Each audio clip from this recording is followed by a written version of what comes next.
Sudah semua? Ya. Baik, bismillahirrahmanirrahim. Assalamualaikum warahmatullahi wabarakatuh. Hasbunallah wa ni'mal wakil, nikmal maula wa ni'man nasyir. Ya, dua perintah Allah Subhanahu wa taala itulah yang selama sidang di Pengadilan Negeri Jakarta Timur selalu saya sampaikan.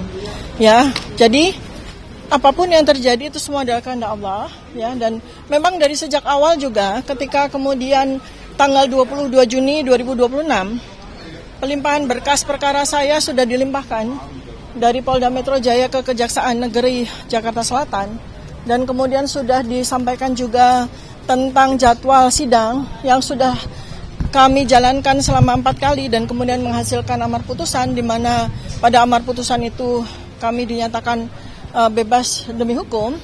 Kami terima itu sebagai sebuah kemenangan, di mana Allah sendiri sudah selalu katakan ya bahwa dunia ini kan permainan dan senda gurau ya. Jadi kami waktu itu menang. Sekarang kami pengajuan kami pada pra pengadilan ini tidak diterima, ya itulah yang terjadi ya. Jadi kita tetap saja, kita semangat, kita tetap optimis ya, kita tetap dengan gembira dan bahagia menjalankan terus proses hukum ini ya dengan penuh semangat, semata-mata bukan karena saya ingin bebas, bukan, semata-mata karena menjalankan apa yang menjadi amanah dari Allah Subhanahu wa taala ya. Jadi kalau memang saya ini menjadi wasilahnya untuk menegakkan keadilan dan kebenaran pada proses perkara hukum yang kita nanti-nantikan selama bertahun-tahun ini, maka insya Allah dengan bismillah kita jalankan bersama.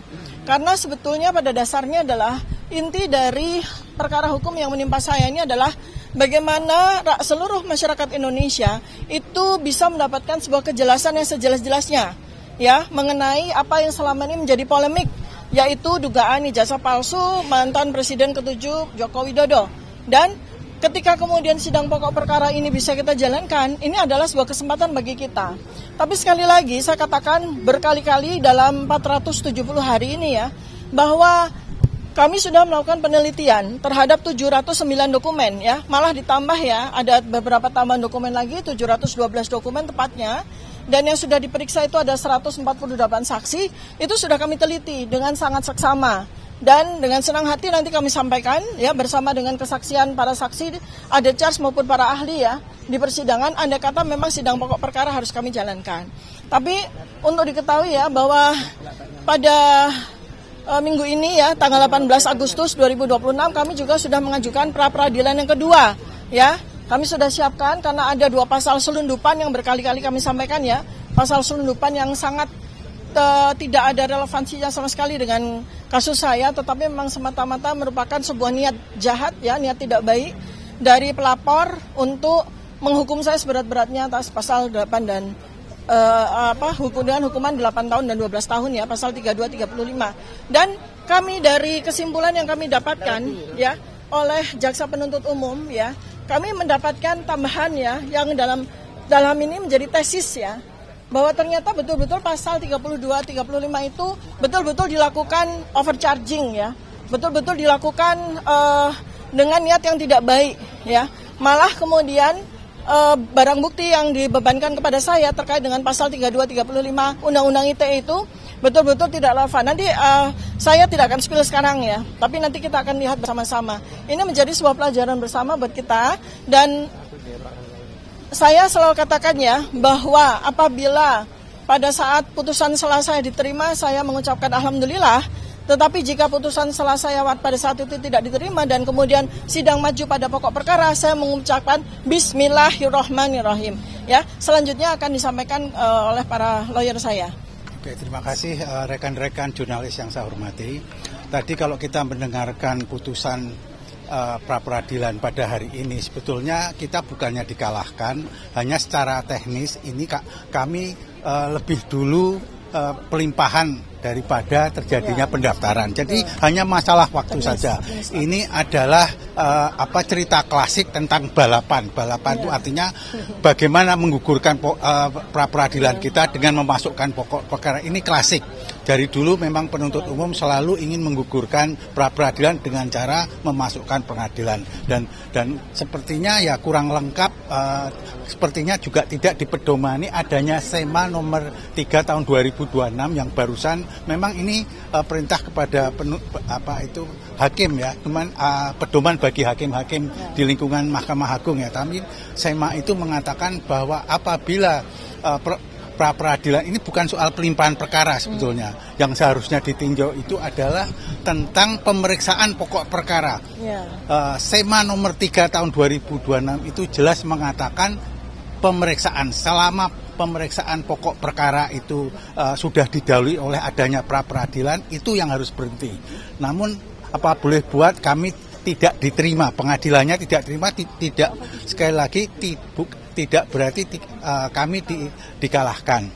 Hal yang lain sehingga pertimbangan soal pasal 75 ayat 4, terus kemudian 206 ayat 1 dan 2 itu tidak menjadi pertimbangan bahwa seharusnya kalau penuntut umum itu akan memperbaiki surat dakwaan harus didahului adanya kesempatan yang diberikan oleh hakim untuk melakukan. Nah, ini tanpa adanya itu sehingga kita akan terus ambigu soal pasal 75 ayat 4 KUHP ini. Itu yang pokoknya, karena pra-peradilan ini ditolak begitu saja di depan pintu, maka kasus ambiguitas tentang ketidakjelasan pasal 75 ayat 4 itu adalah terus menggantung. Begitu stand kami.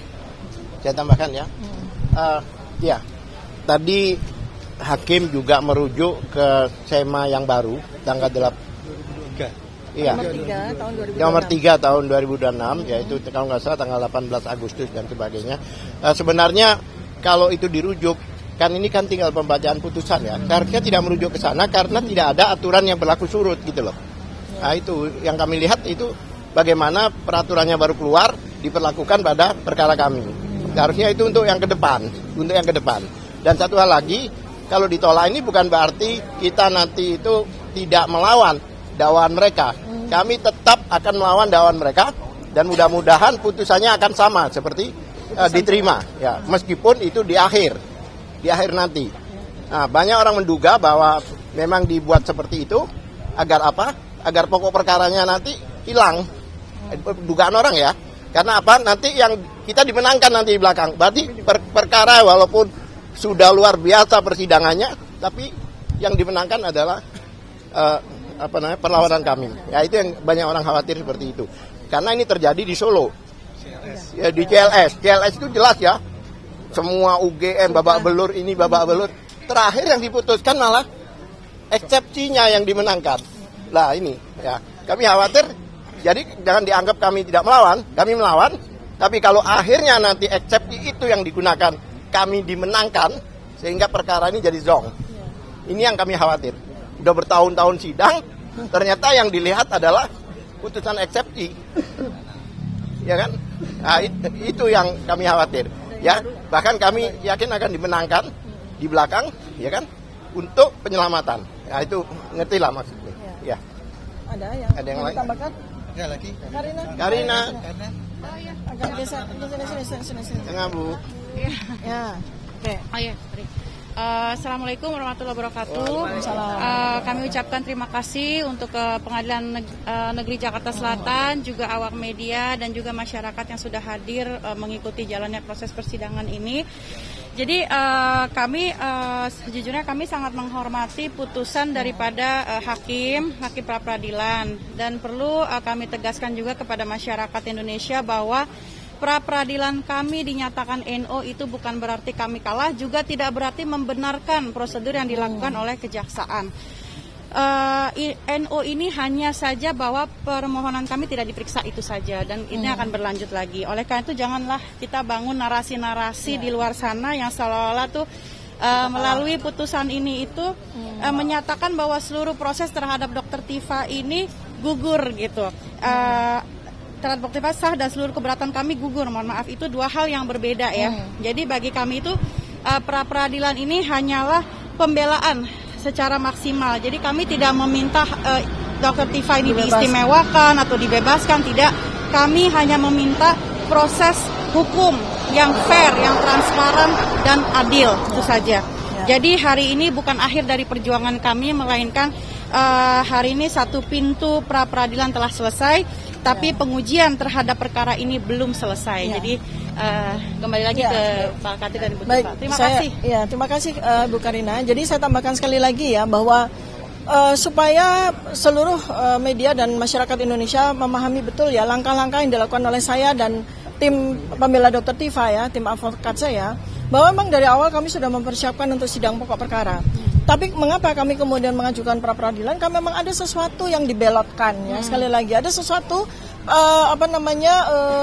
prosedur hukum yang dibelotkan ya. Karena jelas amar putusan tidak ada pada pasal 75 ayat 4, tapi ternyata ada. Dan kalau teman-teman memperhatikan dengan seksama, hakim ketika memutuskan bahwa pengajuan pra peradilan kami itu tidak diterima, itu bukan dari sisi itunya, tetapi dari sisi administratifnya. Kami dinyatakan terlambat, itu aja. Jadi bukan pada sisi kami ingin membenarkan itu. Maka sekali lagi perjuangan saya ini bukan soal perjuangan saya pribadi, tapi perjuangan menegakkan keadilan dan kebenaran. Karena bagi kami pasal 75 ayat 4 yang digunakan itu yang tidak sesuai dengan amar putusan itu menggantung dan perlu sekali ada peninjauan dari sisi hukum. Karena itu maka kami akan bergerak untuk melakukan judicial review pada MK terkait dengan penerapan pasal 75 ayat 4 yang menggantung.